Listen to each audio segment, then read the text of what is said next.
Hi everybody, Paul here again.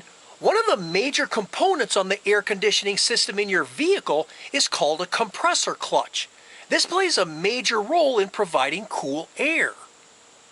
This is what a typical air conditioner compressor looks like, which will be located by the front of the engine, by the drive belt. You'll also see two refrigerant lines attached to it, like you see here. The AC compressor clutch is located here on the outside of the pulley wheel. The clutch only turns when it's called upon to circulate refrigerant through the air conditioner system. So the clutch turns on and off as needed to deliver cool air. The clutch system is electromagnetic, which is what allows it to engage or disengage from the compressor pulley wheel.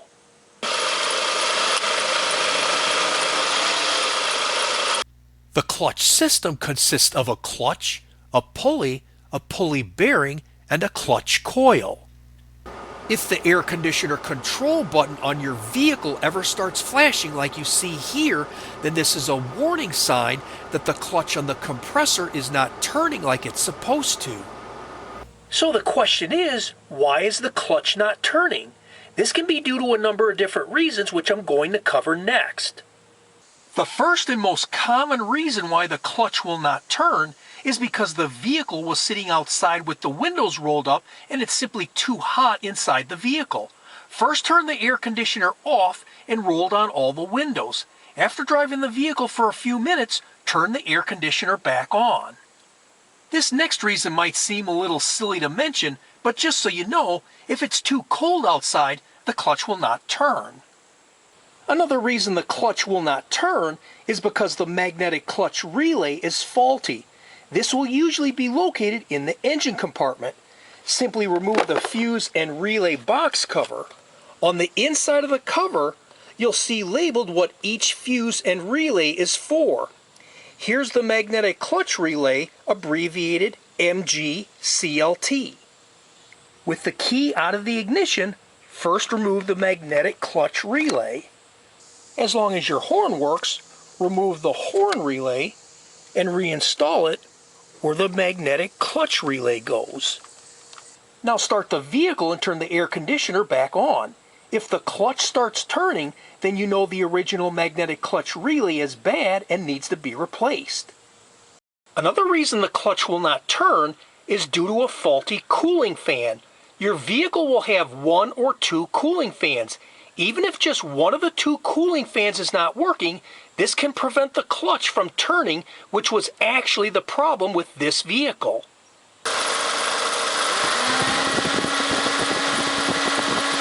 Another reason the clutch will not turn is because the drive belt that turns the pulley wheel is broke and needs to be replaced. Another reason the clutch will not turn is because the drive belt is slipping on the pulley wheel. This can be due to a glazed or cracked drive belt that needs to be replaced. This can also be due to a drive belt that needs to be manually adjusted with more tension. This can also be due to a faulty drive belt tensioner that needs to be replaced. Another reason the clutch will not turn is because the air conditioner system does not have enough refrigerant or because it has too much refrigerant. This can happen due to a refrigerant leak somewhere in the system. This can also happen due to adding too much refrigerant. Another reason the clutch will not turn is because the clutch is simply worn out from being used. So here's how to tell if the clutch is bad. With the vehicle turned off, first check to make sure that the clutch turns freely by manually turning it with your hand. Most AC clutches are designed to turn freely when disengaged. If the clutch will not turn freely, then more than likely the pulley wheel is seized. This will require removing and disassembling the compressor to determine what's wrong. If the clutch turns freely, then disconnect the electrical connection as shown here, which will be located right by the clutch. Next, take a digital multimeter and place it on 200 ohms. Typically, a clutch coil should be between 2 to 5 ohms. Any reading below 2 ohms or over 5 ohms indicates a bad clutch coil. Now touch the two probes from the digital multimeter to the two electrical connection contacts by the clutch. This reads 4.3 ohms, so the clutch coil is good. You can also test the clutch by using your car battery. Take two wire leads and attach one to the positive and one to the negative battery terminal. Now take the other ends of the two wire leads and touch the two electrical connection contacts by the clutch.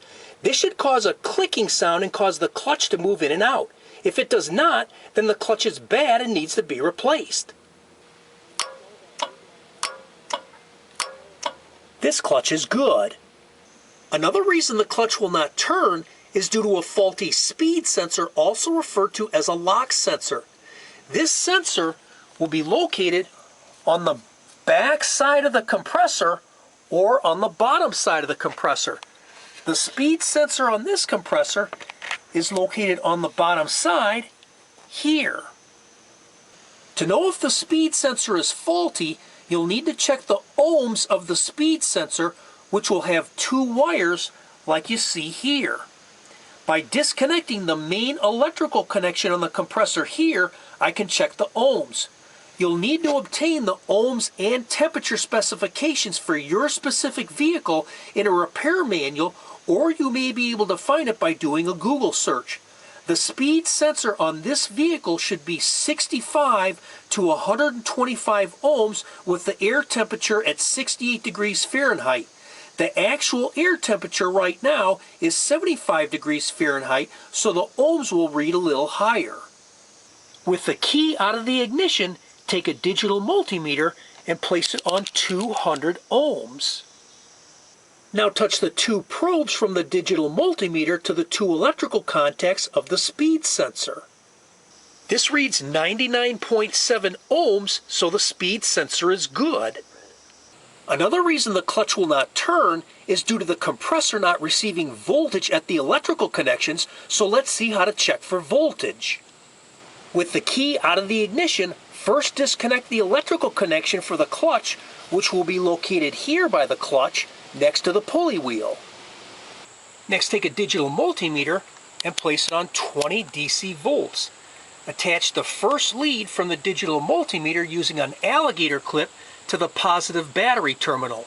Notice when I touch the second probe lead to the negative battery terminal, the battery voltage is 12.57 volts.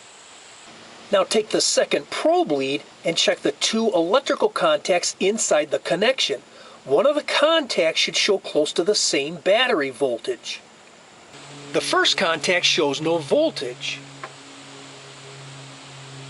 The second contact shows 12.57 volts, so the electrical connection to the clutch is getting voltage. Again, with the key out of the ignition, disconnect the other electrical connection here on the compressor. This electrical connection will usually have a black, white, and possibly a green wire like you see here. Again, keep the digital multimeter on 20 DC volts while still attached to the positive battery terminal. Next, take the second probe lead again and check the black and white wire electrical contacts inside the connection. Both contacts should show close to the same battery voltage.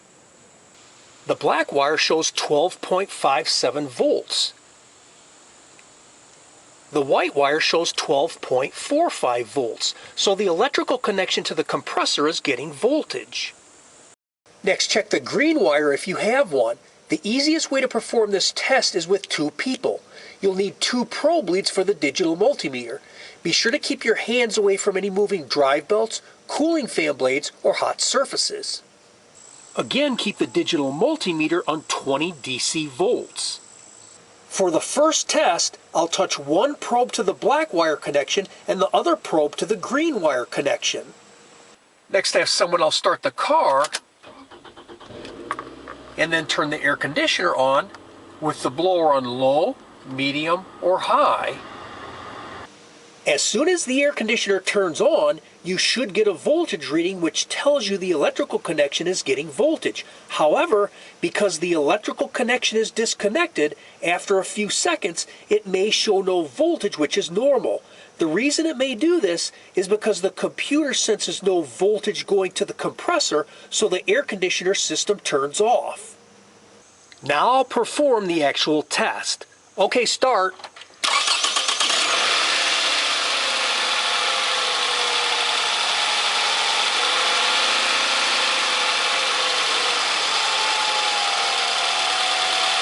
Okay, stop. As you can see, the electrical connection to the compressor is getting voltage. Next, I'll perform the exact same test, except this time I'll touch one probe to the white wire connection and the other probe to the green wire connection. Okay, start.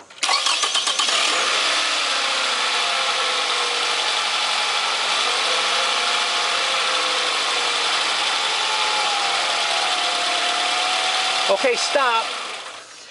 As you can see again, the electrical connection to the compressor is getting voltage. If you're not getting voltage to the compressor, then it may be due to faulty wiring or corrosion. It may also be due to failure of another component in the air conditioner system. Another reason the clutch will not turn is due to a faulty pressure switch as shown in this picture. A pressure switch will be located on both the low pressure side and on the high pressure side of the air conditioner system. These switches act as a safety device which prevent the compressor clutch from turning if the refrigerant pressure is too low on the low pressure side or is too high on the high pressure side. If the pressure is too low, the compressor can be damaged due to low oil.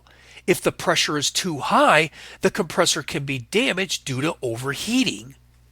Another common symptom of a bad pressure switch on either the low pressure side or the high pressure side is the compressor clutch will turn on and off rapidly when the air conditioner is on and the vehicle is idling, making it unable to properly cool the vehicle.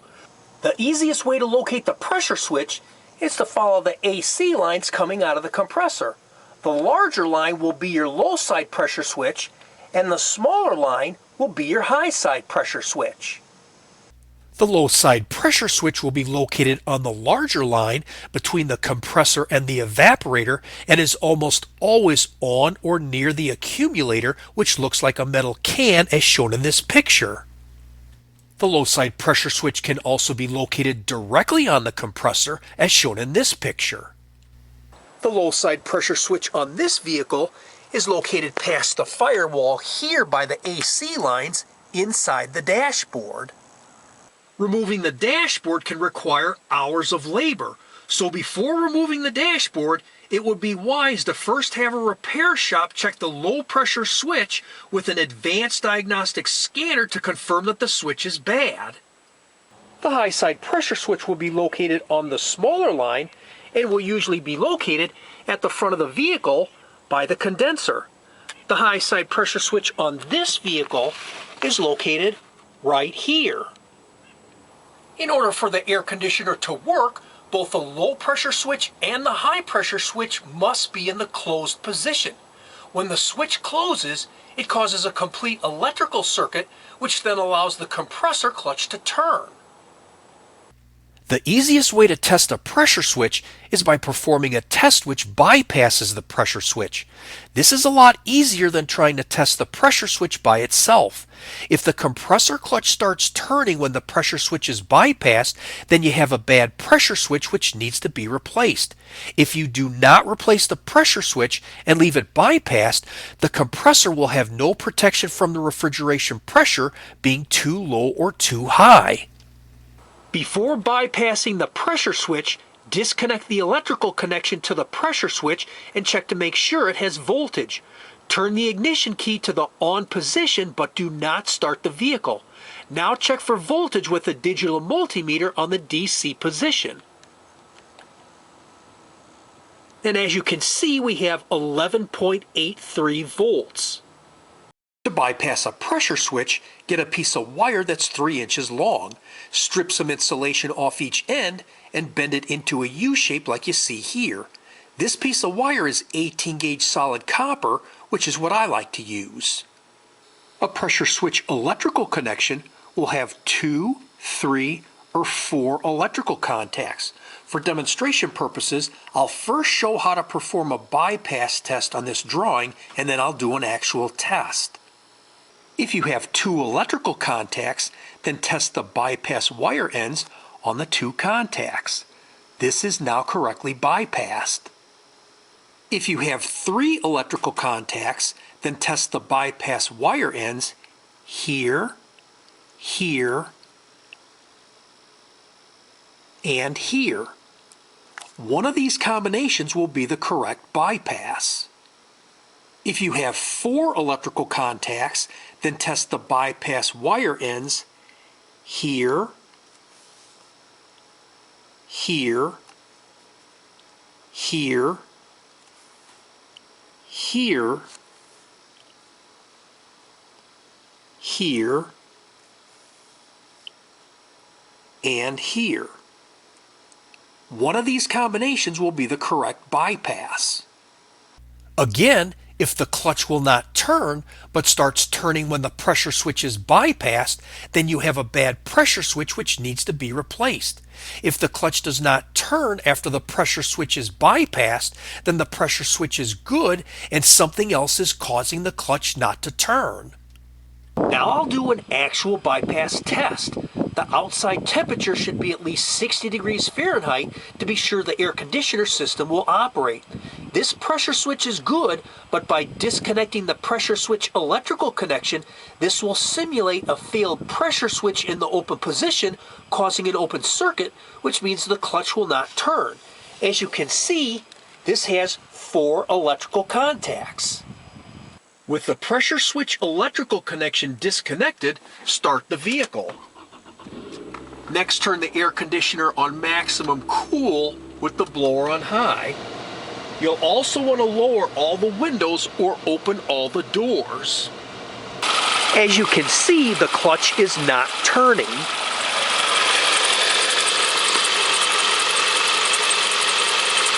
As you can see, by placing the bypass wire ends on these 2 electrical contacts, which were the correct combination, the clutch is now turning.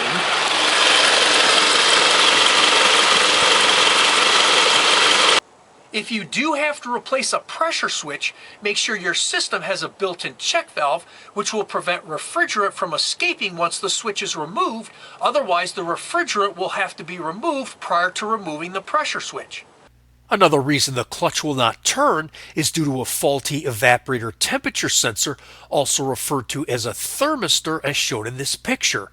These come in all different shapes and sizes. The evaporator temperature sensor monitors the temperature of the air conditioner system's evaporator, which is located inside the dashboard. The evaporator temperature sensor will be located on or near the evaporator. Another common symptom of a faulty evaporator temperature sensor is when the air conditioner is turned on, the temperature of the air coming out of the vents will fluctuate. Here's an evaporator temperature sensor, and this is the temperature probe. The way the sensor works is it sends different readings based on how hot or cold the temperature probe is. This information is then used to turn the compressor clutch on and off to maintain cabin temperature and to prevent the evaporator from icing up. To determine the exact location of the evaporator temperature sensor, you'll need a repair manual, or you might be able to find it by doing a Google search. The sensor is commonly located on the passenger side and on the side of the condenser that's closer to the rear of the vehicle. Depending on the make, model, and year, you may be able to gain access to the sensor fairly easy by looking underneath the dashboard or behind the glove box, or by removing a few plastic panels, or by removing the radio. Other vehicles will require the dashboard to be removed partially or completely to gain access to the sensor. This can be very complex and time-consuming and may require specialized tools. If the dashboard requires disassembly to gain access to the sensor, then it would be money well spent taking the vehicle to a trustworthy mechanic who can check the sensor without having to gain access to the sensor by checking it with an advanced diagnostic scanner. If you're able to gain access and remove the sensor, then you can use a digital multimeter to check the function of the sensor. These sensors use resistance or ohms output. As the sensor cools down, the ohms go up. As the sensor heats up, the ohms go down. Also be sure to check for voltage and corrosion at the electrical connection that plugs into the sensor. To test the sensor, I'll turn the digital multimeter on the 20K or 20 thousandths ohm position. Next, place the 2 test probes on the 2 electrical contacts. It doesn't matter which color test probe goes on which side. Usually these sensors will show a plus or minus reading of around 2000 ohms at a room temperature of 65 degrees Fahrenheit. As you can see, this sensor reads 2180 ohms.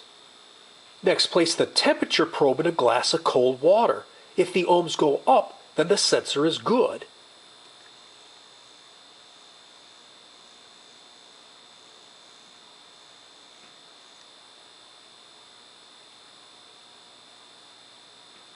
This sensor is good.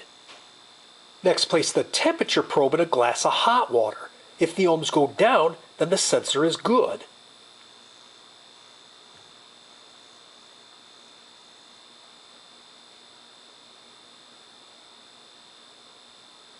This sensor is good. You can also bypass the sensor by jumping the two electrical contacts at the electrical connection that attaches to the evaporator temperature sensor. Just take a 3-inch piece of wire, strip some insulation off each end, and bend it into a U-shape like you see here. This happens to be 18-gauge solid copper, which is what I like to use. If the clutch starts turning after bypassing the sensor connection like you see here, then this indicates that the sensor is bad and needs to be replaced. Be advised that if you do not replace the sensor and leave it bypassed, the compressor will run continuously and cause premature wear. The evaporator may also ice up and not allow the cabin to cool properly. I hope you found this helpful, and if you like this video, please hit the like button below, share it with your friends, and please be sure to subscribe. God bless you and have a great day. Bye for now.